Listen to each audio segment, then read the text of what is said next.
Behind the Mayor's Desk, coming to you this month from Whyalla Deputy Mayor. I would like to tell you first of all about the Premier and Cabinet meeting that we had.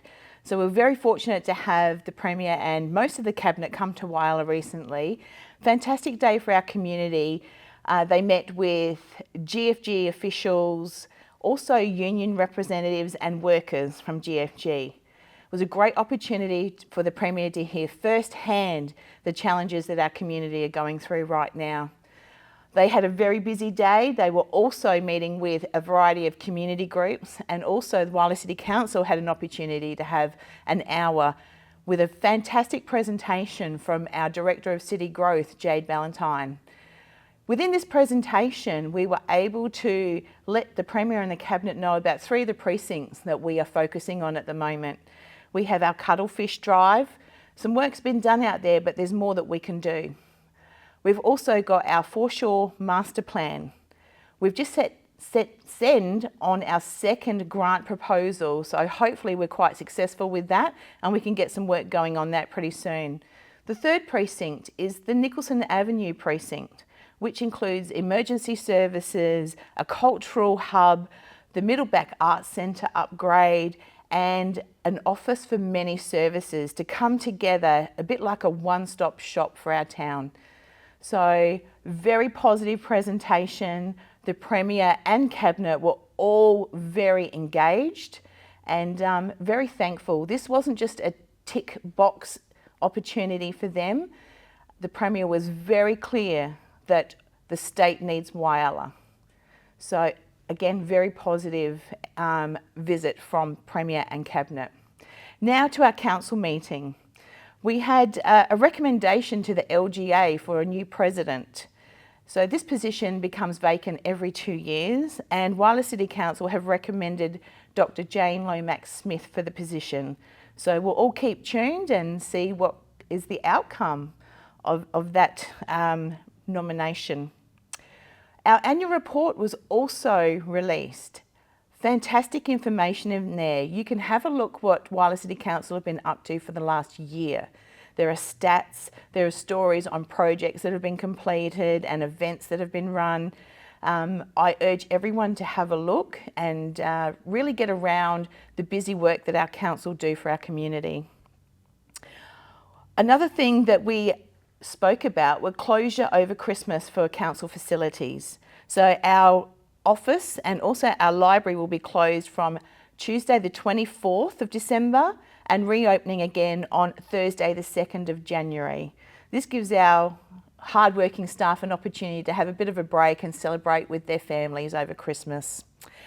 Our childcare centre will be closed from the 20th of December and opening again on the 6th of January.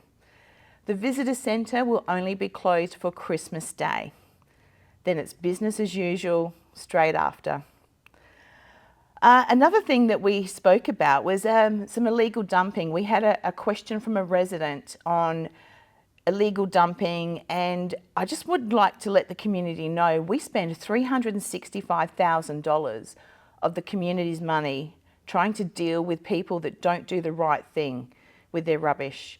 There is a free service through Bedford. Give them a call. You get 1 free pickup every year for your hard waste. Yes, it does cost a little bit to go to the dump, but there are EPA costs and someone has to pay that. But isn't it better that we all do our bit, pull together? Maybe if you've got half a trailer load, reach out to a neighbour, see if they can fill up the other half a trailer load and share that cost.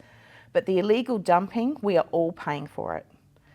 Another thing that we've spoken about recently is the salt marsh vandalism. Unfortunately, there was a partnership that was a fantastic initiative, and someone's gone along and ruined the signs that are out there. Vandalism is also costing our community a lot of money. We're up to $50,000 for the year.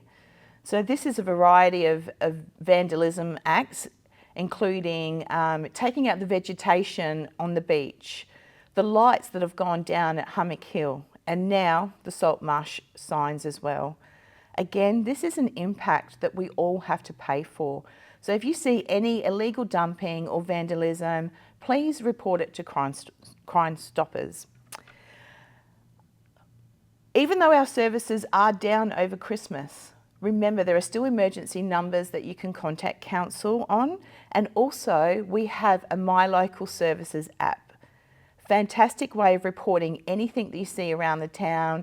Could be from a tree branch down, some weeds that need taken care of, anything at all.